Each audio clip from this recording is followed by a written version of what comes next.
بالله من الشيطان الرجيم. بسم الله الرحمن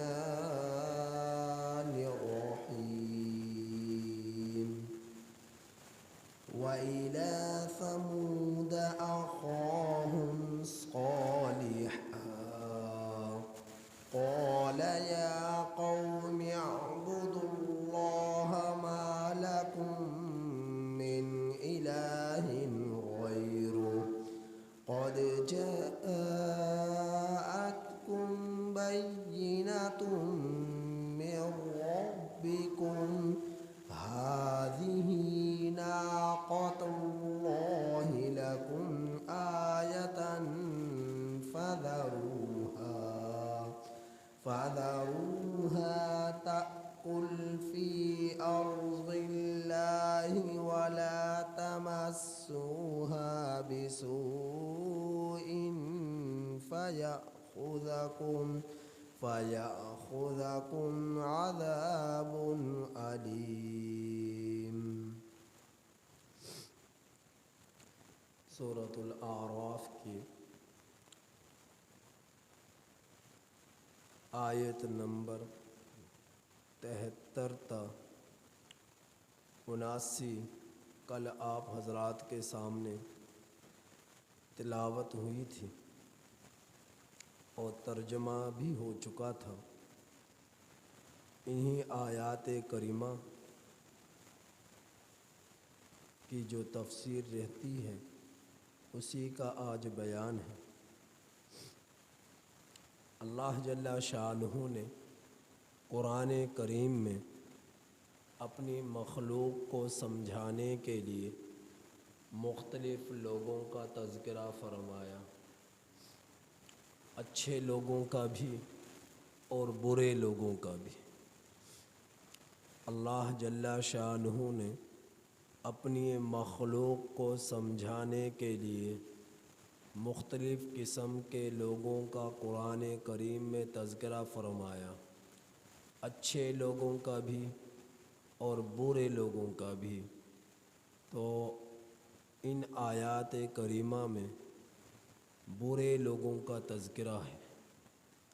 اس سے پہلے وہ نافرمان برے لوگ جن پر تیز و تند ہوا آئی، قوم عاد، ان کا تذکرہ ہوا. اور اس سے پہلے قوم نوح جن پر طوفان کا عذاب آیا اور وہ پانی میں غرق ہو کر مرے، اللہ نے ان کا تذکرہ فرمایا. ان آیات کریمہ میں قوم سمود جن پر زلزلہ آیا اور چیخ آئی، اللہ نے ان پر اپنے عذاب کا تذکرہ فرمایا. میں نے کل بتلایا تھا قوم سمود جو ہے حجر کے علاقے میں رہا کرتی تھی، اور حجر کا علاقہ سعودیہ عرب میں تبوک اور خیبر کے درمیان ہے حجر کا علاقہ. تو حجر شہر میں یہ لوگ رہا کرتے تھے. ان لوگوں نے ہموار زمین پر بھی بڑے بڑے محلات بنائے ہوئے تھے، اور ان لوگوں نے پہاڑوں کو تراش تراش کر بھی محلات بنائے ہوئے تھے. بڑی طاقتور قوم تھی لیکن نافرمان تھی. اللہ جل شانہ نے اپنے پیغمبر حضرت صالح علیہ السلام کو اس قوم کی طرف مبعوث فرمایا کہ ان کو ایک اللہ کی طرف لے کر آئیں اور ایک اللہ کی عبادت میں لگائیں اور غیر کی عبادت کو یہ چھوڑ دیں، رب کی ربوبیت میں کسی کو شریک نہ کریں. تو حضرت صالح علیہ السلام نے انہیں دعوت دینا شروع کی.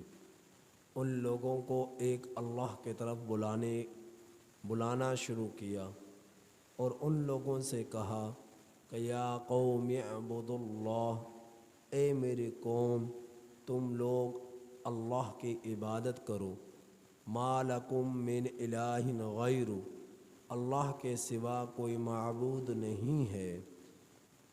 تو یہ دعوت دیتے رہے۔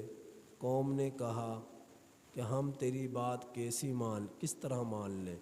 تو ہمارے لیے ہمارا مطالباتی معجزہ اگر لے آئے تو ہم تیری بات مان لیں گے۔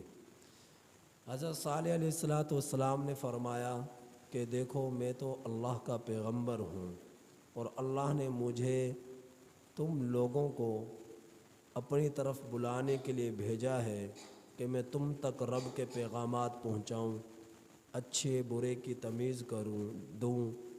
تو تم یہ مطالباتی جو معجزہ طلب کر رہے ہو، اس کا تو میرے پاس اس کی طاقت نہیں ہے۔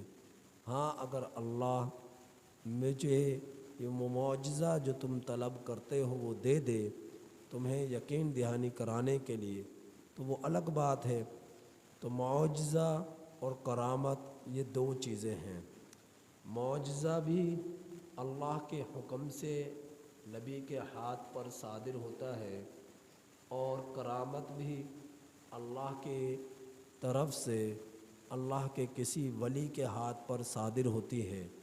معجزے میں نبی کا کوئی فعل نہیں ہوتا کہ وہ ذات سے خود بخود اس کو پیش کر دے، اور کرامت میں بھی ولی کا کوئی فعل نہیں ہوتا کہ وہ خود بخود اپنے اختیار اور طاقت سے اسے لوگوں کے سامنے پیش کر دے۔ بسا اوقات معجزہ اور کرامت جس کے ہاتھ پر صادر ہوتی ہے اللہ کے حکم سے، انہیں بھی نہیں معلوم ہوتا کہ میرے ہاتھ سے یہ معجزہ صادر ہو رہا ہے، یہ کرامت صادر ہو رہی ہے۔ تو معجزہ جو ہے اس میں نبی کے ہاتھ پر ہوتا ہے، لیکن اس میں نبی کی اپنے پاس سے اس میں کوئی صلاحیت نہیں ہوتی کہ وہ اپنی طاقت سے اس کو پیش کر سکے۔ اور کرامت ولی کے ہاتھ پر ہوتی ہے، لیکن اس میں ولی میں خود سے کوئی ایسی طاقت نہیں ہوتی کہ جو اس کا دل چاہے وہ کرامت پیش کر دے۔ اس کرامت کے پیچھے بھی اللہ کا حکم ہے، اور معجزے کے پیچھے بھی اللہ کا حکم ہے۔ تو اللہ معجزے کو نبی کے ہاتھ پر صادر کرتا ہے، اور کرامت کو اپنے ولی کے ہاتھ پر صادر کرتا ہے۔ تو انہوں نے معجزے کا مطالبہ کیا، تو حضرت صالح علیہ السلام نے اللہ سے دعا کی، تو اللہ رب العزت نے فرمایا کہ جو یہ تقاضا کر رہے ہیں وہ ان کا معجزے کا نشانی کا وہ ان کو دے دی جائے گی۔ بہرحال اللہ رب العزت نے اس ارادے کا اظہار صالح علیہ السلام سے کر دیا، اور صالح علیہ السلام نے قوم سے کہا کہ جو تم تک مطالبہ کر رہے ہو وہ تمہارا پورا کر دیا جائے گا فلاں وقت میں فلاں جگہ پر۔ تو ان کے قریب جو پہاڑ تھا اس پہاڑی پر انہوں نے ہاتھ رکھا، اور اللہ نے جس مطالباتی معجزے کا انہوں نے جو ہے ارادہ فرمائش کی تھی، اللہ نے اس کا ظہور کر دیا۔ تو یہ لوگ قوم کے اندر، شہر کے اندر جو ہے بھنگڑے ڈالا کرتے تھے، اور ڈھنڈورا پیٹا کرتے تھے، اور استہزاء کیا کرتے تھے کہ دیکھو فلاں وقت میں فلاں دن میں ایک زندہ اونٹنی پہاڑ کی چٹان سے نکلے گی، تو بطور مذاق کے کیا کرتے تھے۔ یعنی ان کی عقلیں یہ کہا کرتی تھی، ان کے دل کے اندر یہ بات نہ آیا کرتی تھی کہ کیا پہاڑ کی چٹان سے ایک زندہ جانور بھی نکل سکتا ہے۔ تو وہ اسے یقین نہیں تھا، چونکہ اللہ رب العزت تو قادر مطلق ذات ہے، جہاں سے جو چاہے وہ کر سکتا ہے، جہاں انسان کا وہم و گمان بھی نہیں ہوتا۔ تو ان لوگوں نے خوب مذاق اڑایا، حتیٰ کہ وہ وقت آ گیا اور جب چٹان پر ہاتھ رکھا گیا تو چٹان سے گابھن اونٹنی جو ہے وہ باہر نکل آئی، اور اسی طرح اللہ کی زمین پر چرا کرتی تھی، پھرا کرتی تھی جس طرح عام جانور ہوا کرتے ہیں۔ لیکن حضرت صالح علیہ السلام نے فرمایا کہ دیکھو یہ اللہ کی اونٹنی ہے، ہذہ ناقۃ اللہ، تم اسے ولا تمسوها بسوء، برائی کے ساتھ اس کو ہاتھ نہ لگانا، یعنی قتل کرنے کی کوشش نہ کرنا، اگر تم نے ایسا کیا تو تم پر اللہ کا عذاب آ جائے گا۔ حضرت صالح علیہ السلام نے قوم کو سمجھایا تو ان کے پاس پینے کے لیے صرف ایک ہی چشمہ تھا، جہاں سے اس قوم کے جانور بھی پیا کرتے تھے اور جہاں سے اس چشمے سے حضرت صالح علیہ السلام کی اونٹنی بھی پانی پیا کرتی تھی۔ لیکن ہوا یہ کہ وہاں پر ایک عورت تھی، بڑی ہی اوباش قسم کی عورت تھی، اس کی 9 عمر لڑکیاں تھیں، لڑکیاں تھیں اور 9 عمر تھی، تو اس کے پاس بہت سارے اونٹ تھے، بہت ساری بکریاں تھیں، بہت سارے بھیڑ تھے، بہت ساری چیزیں اس اوباش قسم کی عورت کے پاس تھی۔ اب جب اونٹنی پانی پیا کرتی، ایک دن باری اونٹنی کی ہوتی، ایک دن جانوروں کی ہوتی، لیکن اونٹنی پانی اس قدر زیادہ پی جاتی کہ اونٹ اس کے جانوروں میں سے کچھ تو پی پاتے پانی اور کچھ رہ جاتے، تو اسے اس بات کی تکلیف ہوئی کہ میرے جانور پیاسے کیوں رہ جاتے ہیں، تو اس نے ارادہ کیا کہ اس اونٹنی کو قتل کر دیا جائے، اور جو ہے یہ تاکہ میرے جانوروں کے لیے پانی پینے کی سہولت میسر ہو سکے اور وہ سیراب ہو سکے۔ تو اس نے یہ عزم کیا، تو اس حضرت صالح علیہ السلام کی قوم میں 9 ڈاکو مشہور تھے، قرآن کریم میں ان کا تذکرہ ہے، یہ 9 ڈاکو تھے اور قوم میں مشہور تھے۔ تو اس عورت نے ان ڈاکوؤں سے رابطہ کیا اور ان ڈاکوؤں سے یہ بات کہی جو فساد پھیلایا کرتے تھے، اصلاح نہ کیا کرتے تھے، نہ اپنی نہ قوم کی، تو بہت زیادہ مشہور تھے اپنے ڈاکہ زنی میں۔ تو اس عورت نے جب ان سے رابطہ کیا تو ان سے یہ کہا کہ اگر تم اس اونٹنی کو قتل کر ڈالو تو میری جس لڑکے کی طرف تم اشارہ کرو گے میں اس سے تمہارا نکاح کرا دوں گی، یعنی تم اسے لے سکتے ہو اپنی عیاشی کے لیے۔ تو ڈاکوؤں کو اور کیا چاہیے تھا، انہوں نے اس بات کا اس سے وعدہ کر لیا کہ ہم جو ہے ایسا ضرور کریں گے۔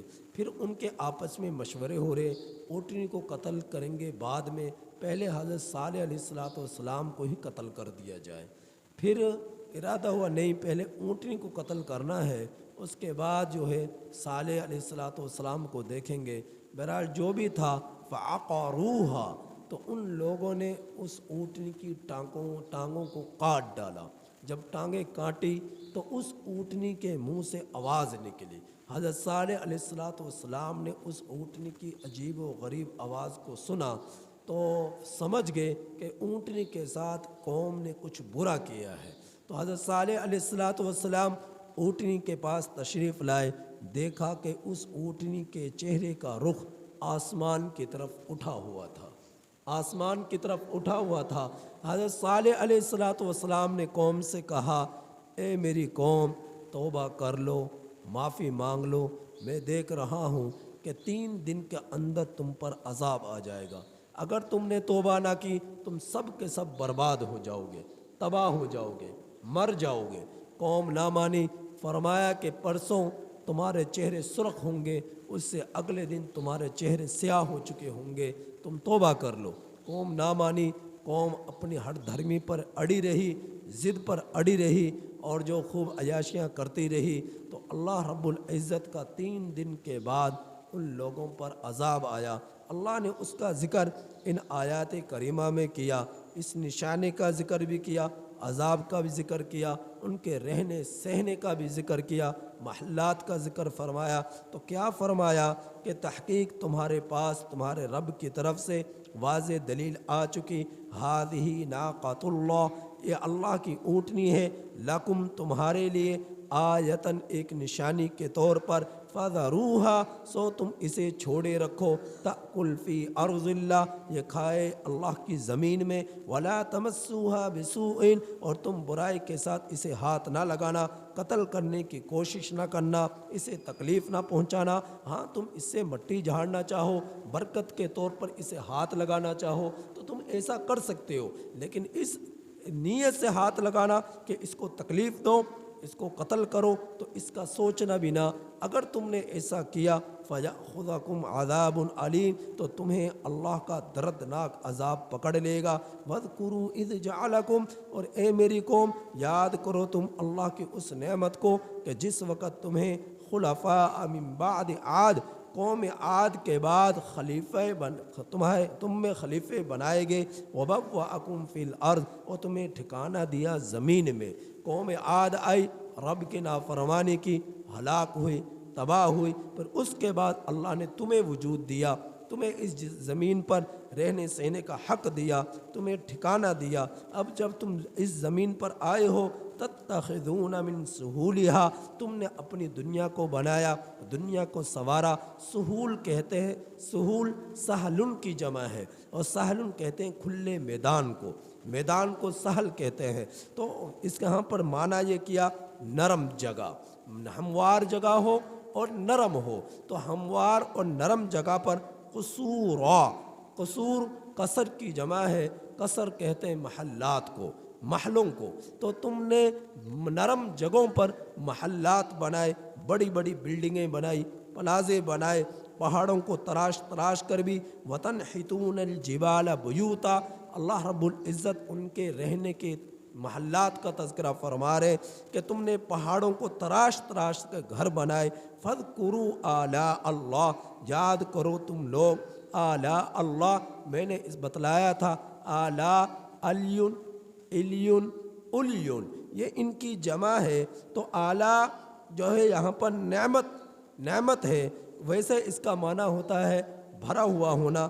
تو فرمایا تم یاد کرو جو اللہ کی رحمت بھرپور طریقے سے تم پر برسی اور تمہیں ملی، تو یاد کرو تم اللہ کی نعمت کو۔ وَلَا تَعْثَوْا فِي الْأَرْضِ مُفْسِدِينَ، تم پر کیا نعمت تھی، تم نے بڑے بڑے محلات بنانے کی تم میں صلاحیت پیدا کی، تم میں طاقت پیدا کی۔ آج کے دور میں بڑی بڑی مشینریاں بھی اس طرح کے محلات نہیں بنا سکتی جس طرح کے اس وقت انہوں نے اپنے ہاتھوں سے پہاڑوں کو تراش تراش کر ان کو بنایا تھا، اور جو ہے وہاں پر رہا کرتے تھے۔ تو اللہ رب العزت نے ان کے رہنے کا ذکر فرمایا اور فرمایا کہ وَلَا تَعْثَوْا فِي الْأَرْضِ مُفْسِدِينَ، لہٰذا جب تمہیں یہ نعمتیں ملی ہیں، لہٰذا جب تمہیں دنیا کی فراوانی ملی ہے، تو تم اللہ کی زمین میں فساد نہ پھیلانا، تم اللہ کی زمین میں فساد نہ پھیلانا، تم فساد کے ذریعے اللہ کی زمین کو گندہ نہ کرنا۔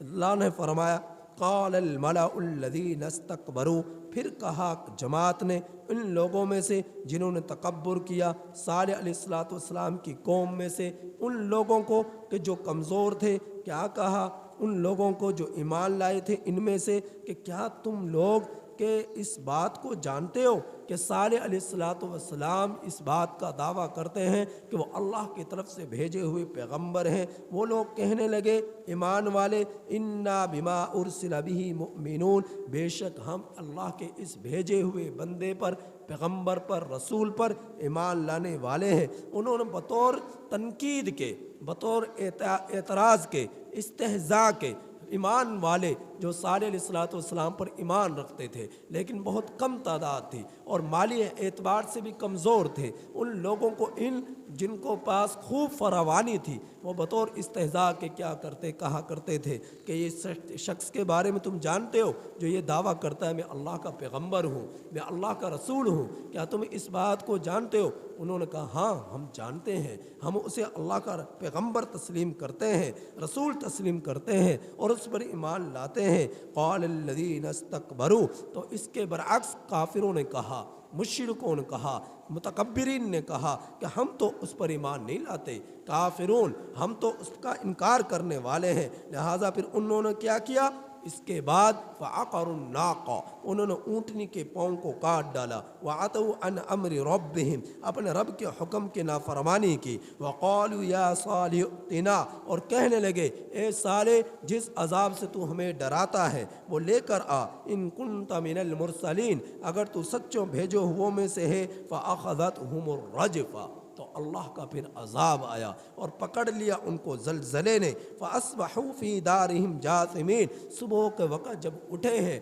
تو اوندے منہ پڑے تھے، مرے ہوئے تھے، زمین میں ان کے چہرے دھنس چکے تھے، ان کے محلات گر چکے تھے، اور یوں لگتا تھا کہ جس طرح یہاں پر کل کو کوئی رہائی نہیں کرتا تھا۔ تو ایسا اللہ کا عذاب آیا تو فرمایا فَتَوَلَّ عَنْهُمْ وَقَالَ يَا قَوْمِ لَقَدْ أَبْلَغْتُكُمْ رِسَالَةَ رَبِّي وَنَصَحْتُ لَكُمْ وَلَكِنْ لَا تُحِبُّونَ النَّاصِحِينَ۔ حضرت صالح علیہ السلام نے بہت سمجھایا تھا قوم کو، اے قوم اللہ کی مان کر زندگی گزار لو ورنہ تباہ ہو جاؤ گے، برباد ہو جاؤ گے۔ لیکن انہوں نے اپنی طاقت کے غرور میں، اپنی فراوانی کے غرور میں، اپنی دولت کے نشے میں انہوں نے پیغمبر کی نہ مانی اور پیغمبر کے پیغامات کو، پیغمبر کی باتوں کو جھٹلایا اور تکذیب کی، اور پھر نتیجہ کیا نکلا؟ وہ سب کے سب لوگ ہلاک ہو گئے۔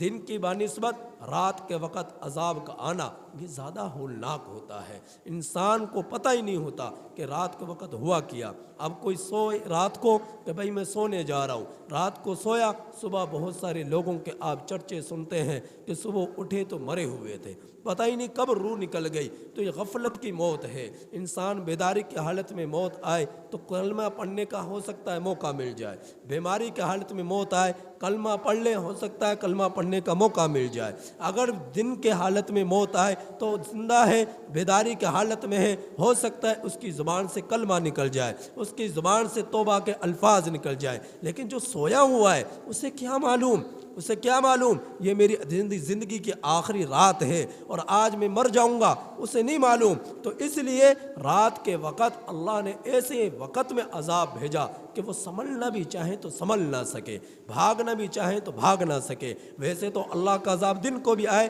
اس سے بھی نہ کوئی بھاگ سکے، لیکن وہ ایسا عذاب تھا کہ وہ رات کے وقت سوئے ہوئے تھے۔ رات کی تاریکی بھی ایک ہولناکی پیش کرتی ہے، خوفناکی پیش کرتی ہے۔ تو رات کے اندھیرے میں، تاریکی میں ان پر عذاب آیا، جس طرح کہ آج جو ہے عیاش قسم کے لوگ، اوباش قسم کے لوگ راتوں میں نکلا کرتے ہیں، نہ تہجد کے وقت کو دیکھتے ہیں، رات کی تاریکی کو دیکھتے ہیں، پھر وہ ڈکیتیاں کرتے ہیں، وہ پھر لوگوں کو لوٹتے ہیں، پھر وہ ماؤں بہنوں کی عزتوں پر ڈاکہ ڈالتے ہیں، خواتین بنتے ہوا کی جو ہے عزت پر ڈاکہ ڈالتے ہیں۔ تو وہ نہیں دیکھتے کہ اللہ کہ یہ مخلوق ہے، اگر ہم ان پر ظلم کریں گے تو رب کا عذاب ہم پر آ سکتا ہے۔ تو رات کی تاریکی کا انتخاب کرتے ہیں یہ چور، یہ ڈاکو، یہ اوباش قسم کے لوگ، یہ عیاش قسم کے لوگ، یہ زانی، یہ بے حیا، یہ رات کی تاریکی کا انتظار کیا کرتے ہیں۔ تو اللہ رب العزت کا عذاب جب آتا ہے پھر نہ کوئی اچھا بچتا ہے نہ کوئی برا بچ سکتا ہے۔ لہٰذا ہر شخص اپنی آخرت کی فکر کرے، ان واقعات سے عبرت حاصل کرے کہ اللہ رب العزت جو خالق ان لوگوں پر عذاب بھیج سکتا تھا وہ اس قوم پر بھی عذاب بھیج سکتا ہے، جو انہیں برباد کر سکتا ہے وہ انہیں بھی برباد کر سکتا ہے۔ تو یہ عبرت کا سما ہے کہ اللہ رب العزت نے ان آیات کریمہ میں ان لوگوں کے حالات اور واقعات کو بیان کر کر ہم لوگوں کے ضمیر کو جھنجھوڑا ہے۔ آج پیغمبر تو ہمارے درمیان نہیں ہے، لیکن رب کا قرآن ہمارے درمیان موجود ہے۔ لہٰذا اس قرآن کو سنتے رہو، اس قرآن کو پڑھتے رہو اور نصیحت حاصل کرتے رہو۔ اس قرآن کا اندر اللہ نے بہت کچھ بیان کیا ہے، اور اللہ نے پیغمبر کے آنے کا جو مقصد تھا، سلسلہ تھا، وہ نبی کریم صلی اللہ علیہ وسلم کے ذریعے پورا کر دیا۔ اب کسی اور نبی کے آنے کی ضرورت نہیں۔ اللہ کے رسول صلی اللہ علیہ وسلم دنیا سے چلے گئے لیکن قرآن کو درمیان میں چھوڑ گئے کہ اس قرآن کو مضبوطی سے پکڑ کر رکھو۔ جب تک تم قرآن کو مضبوطی سے پکڑو گے، نبی کی زندگی کو مضبوطی سے پکڑو گے، صحابہ کی اتباع کو مضبوطی سے پکڑو گے، کبھی بھی گمراہ نہیں ہوگے، کبھی بھی تم گمراہ نہیں ہوگے۔ لہٰذا ان اللہ کے والوں کو اور اس قرآن کو، نبی کی زندگی کو محبت بھی کرو، عشق بھی کرو اور مضبوطی کے ساتھ تھامے رکھو۔ برائی سے بچو، بے حیائی سے بچو، چوری ڈکیتی سے بچو، رب کی نافرمانی سے بچو۔ ہمیشہ رب سے ڈر کر رب کی محبت میں، نبی کے عشق میں زندگی گزارتے رہو۔ دنیا بھی بن جائے گی، آخرت بھی سنور جائے گی۔ اللہ سے دعا ہے کہ اللہ تعالیٰ عمل کی توفیق نصیب فرمائے۔